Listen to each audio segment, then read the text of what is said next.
Nós iremos tratar aqui de uma breve apresentação das noções básicas da filosofia de René Descartes, expondo conceitos presentes sobretudo nas obras O Discurso do Método e nas Meditações.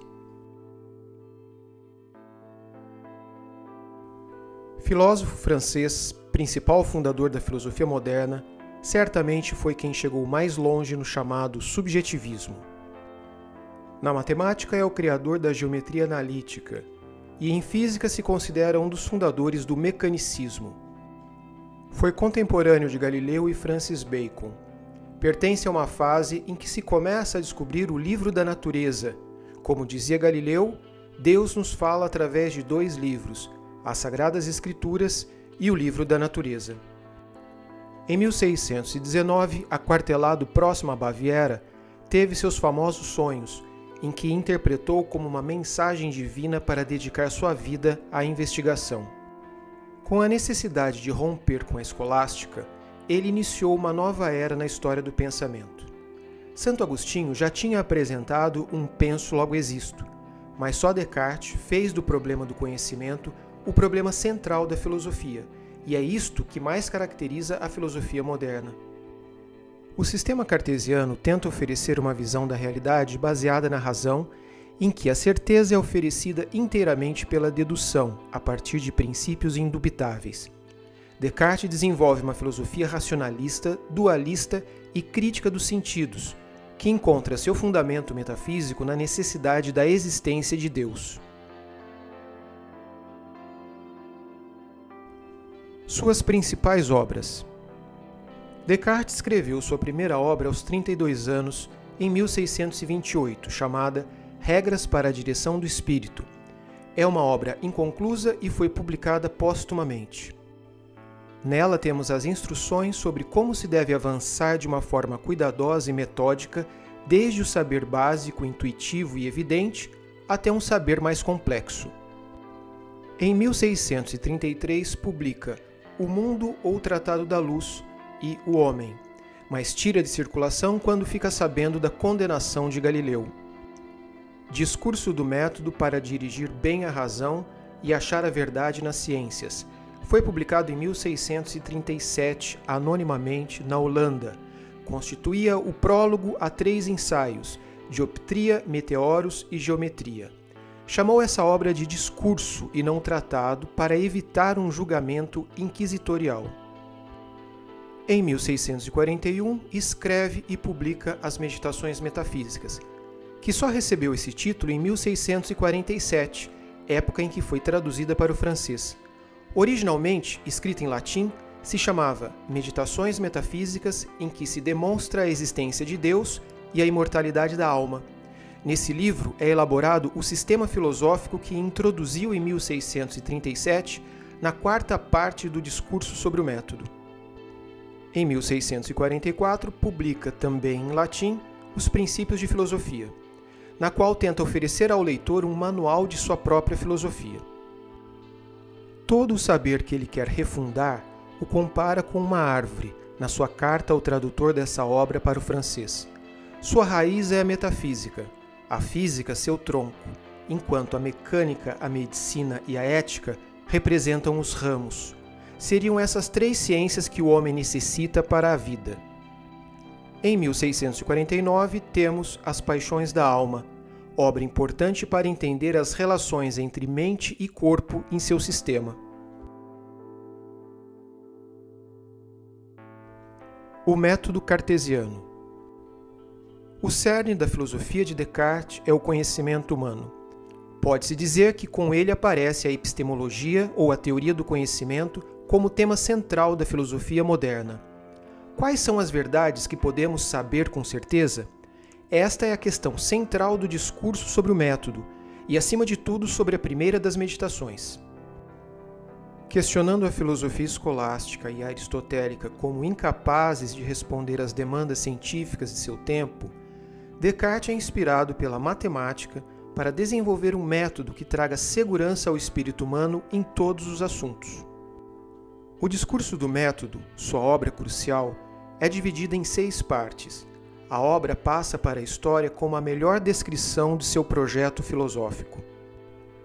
Na primeira parte dessa obra, faz uma profunda crítica da ciência de sua época e conclui dizendo que só as matemáticas e o conhecimento de outras pessoas mediante viagens oferecem um saber seguro, embora este último seja por ele posteriormente recusado. Chega à conclusão de que o argumento das viagens é ineficaz, pois os diferentes costumes que existem entre os povos não nos facilitam encontrar a verdade. Na segunda parte, se dá conta de que as ciências cultivadas por muitos não são portadoras de verdade, porque cada um busca impor sua própria opinião. Decide então duvidar da verdade de tudo o que até agora aprendeu e começar o edifício do saber, tomando como modelo de raciocínio a geometria e a matemática. Conclui que necessita de 4 preceitos para o raciocinar corretamente. São eles: a verificação, a análise, a síntese e a enumeração. A verificação, ou princípio da evidência, parte do pressuposto de não admitir algo como verdadeiro se não tivermos evidências suficientes para considerar como tal. Na análise, iremos dividir os problemas em tantas partes quanto forem possíveis para que melhor possam ser resolvidos. O princípio da síntese busca estabelecer uma ordem de relação entre os nossos pensamentos, solucionando primeiro as questões mais simples e depois as mais complexas. A enumeração, ou princípio de controle, é a etapa em que devemos fazer constantes revisões de todo o processo para ter certeza de que nada foi omitido.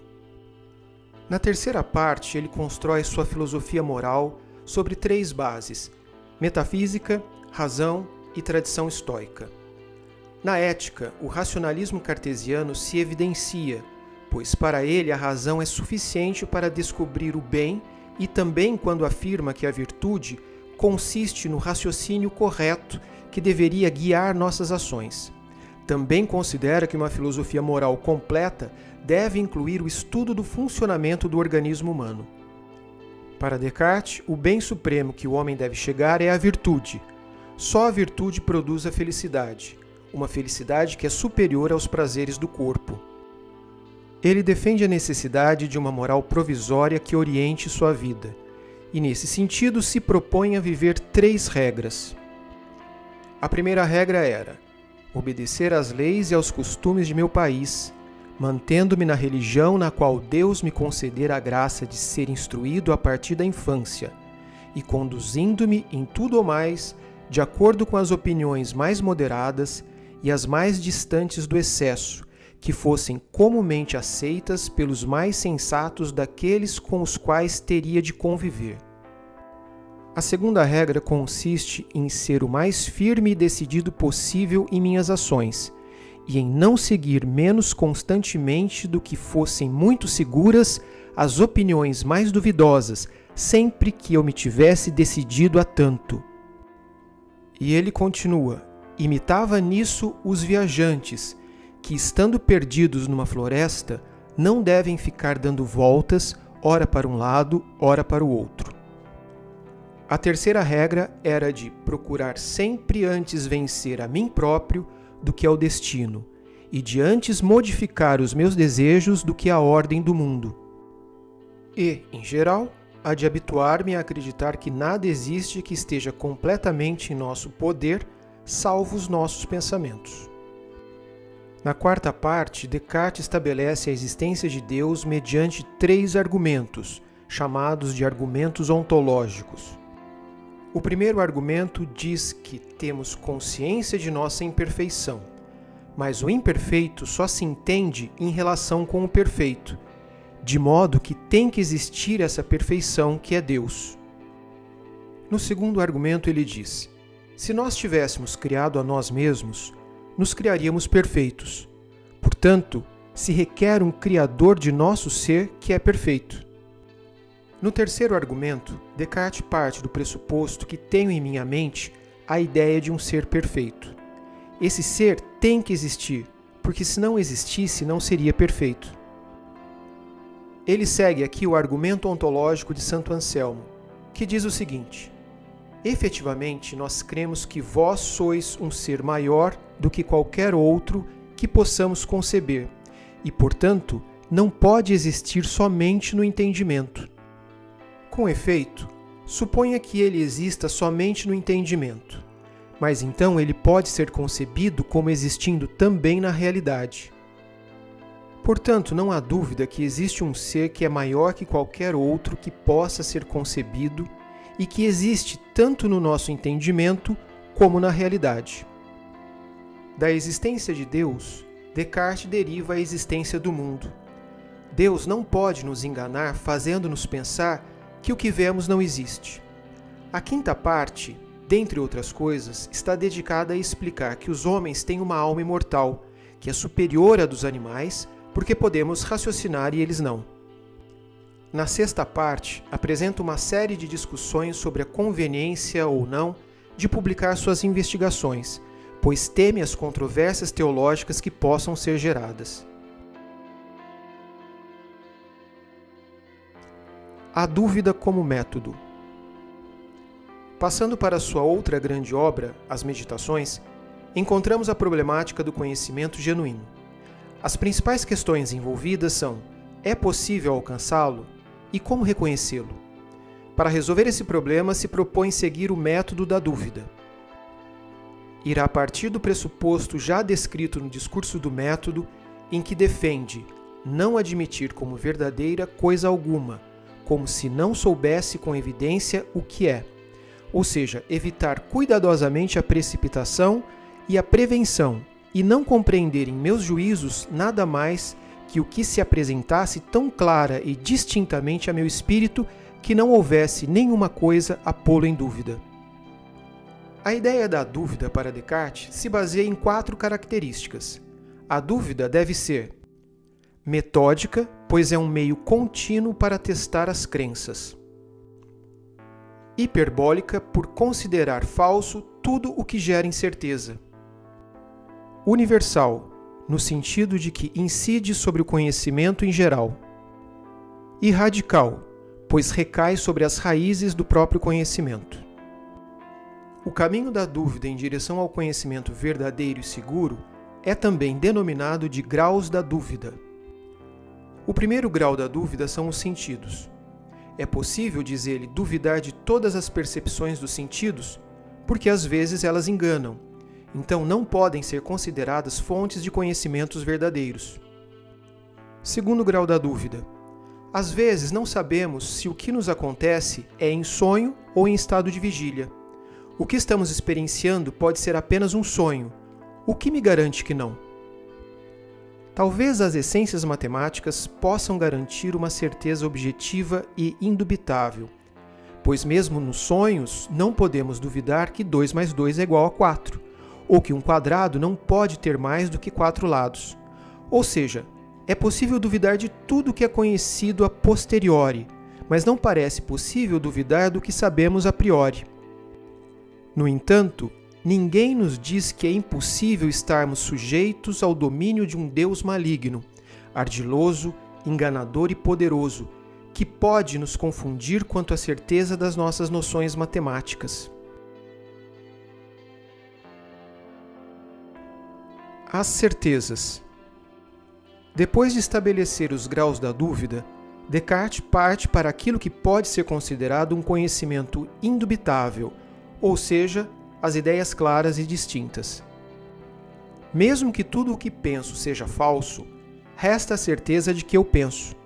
Nenhum objeto de pensamento resiste à dúvida, mas o próprio ato de duvidar é indubitável. Se eu duvido, eu penso, e se penso, existo. Essa é a primeira ideia clara e distinta. O que o sujeito não pode pôr em dúvida é que duvida. Ele é, portanto, uma coisa ou substância pensante. No ato de pensar, chegamos à conclusão, por intuição ou por raciocínio imediato, que existimos. Essa é a primeira verdade que o método da dúvida cartesiana permite encontrar. E esse é o começo da filosofia de Descartes, bem como o fundamento da filosofia racionalista moderna, que se refere ao imediatismo da consciência ou da subjetividade. A segunda certeza inabalável é a ideia de Deus. Ele descobre em seu interior a ideia de um ser perfeito. Deus é perfeito. A existência é uma perfeição, portanto, Deus existe. Dentre as ideias do sujeito pensante, se destacam aquelas que Descartes chama de ideias inatas, que não provêm da experiência, nem são simples imaginações mentais, e na realidade são as únicas claras e distintas. Dessas, destacam-se a ideia de Deus como um ser perfeito que o espírito humano parece incapaz de prescindir. A terceira certeza é a de que a matéria é pura extensão, e nesse sentido, contraposta ao pensamento. A partir dessas três ideias, demonstra a existência do mundo e das coisas materiais. As coisas que vejo e sinto existem, pois o contrário seria oposto à bondade de Deus. Então conclui que Deus não pode nos manter enganados. Aqui é importante observar a relação entre os conceitos de certeza e verdade. A definição tradicional de verdade está relacionada à ideia de adequatio intellectus et rei, ou seja, adequação entre o intelecto e as coisas. E nesse sentido, a verdade seria objetiva, enquanto que a certeza subjetiva. Por exemplo, posso ter a certeza de que hoje é domingo, quando na verdade é sábado. Ou posso estar bem informado sobre as causas de um acidente, mas não estar convencido. Isso significa que a verdade e certeza não são necessariamente idênticos. No entanto, para Descartes não há distinção. Aliás, ele dá mais importância à certeza. O dualismo cartesiano. Descartes é considerado o pai do dualismo na era moderna. Para ele, o mundo é formado por duas substâncias, res cogitans, que é o ser pensante, e res extensa, que são as coisas materiais. Nessa concepção, duas questões fundamentais estão presentes. A primeira questão é: o mundo material existe em si? Segundo ele, somente pela compreensão podemos ter certeza de que existe um mundo material e quais são as suas características essenciais. Em princípio, o mundo é capturado por ideias adventícias, aquelas que parecem vir até nós de fora como representações das coisas. Mas as coisas realmente existem? Não podemos imaginar que tudo seja um sonho? Acreditar na existência real de tais objetos deve basear-se em alguma ideia clara e distinta, a de que coisas externas e materiais são substâncias, e não apenas nossas representações. Se existem essas substâncias extensas, que é o mundo material, a questão que se coloca é: como se comunicam essas substâncias se, a princípio, são radicalmente distintas? Descartes teve dificuldade em explicar como essas duas substâncias diferentes interagem no homem, ou como o homem é ao mesmo tempo mente e corpo.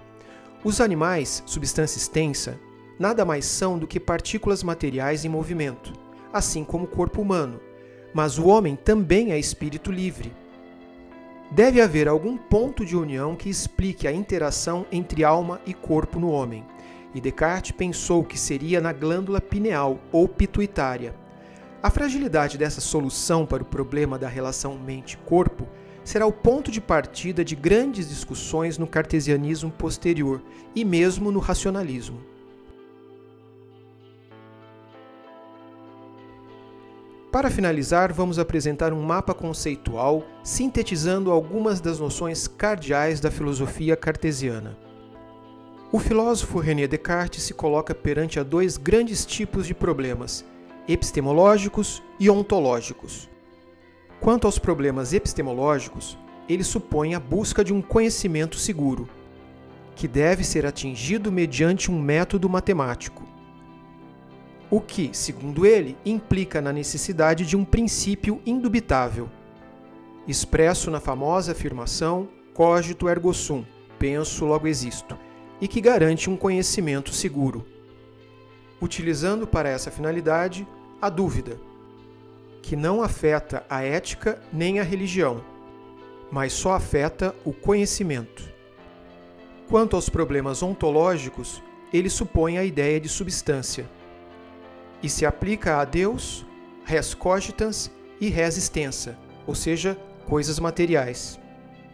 Res cogitans é a que se refere ao próprio sujeito pensante, que é, por sua vez, possuidor de ideias. Essas ideias são divididas em inatas, adventícias e factuais.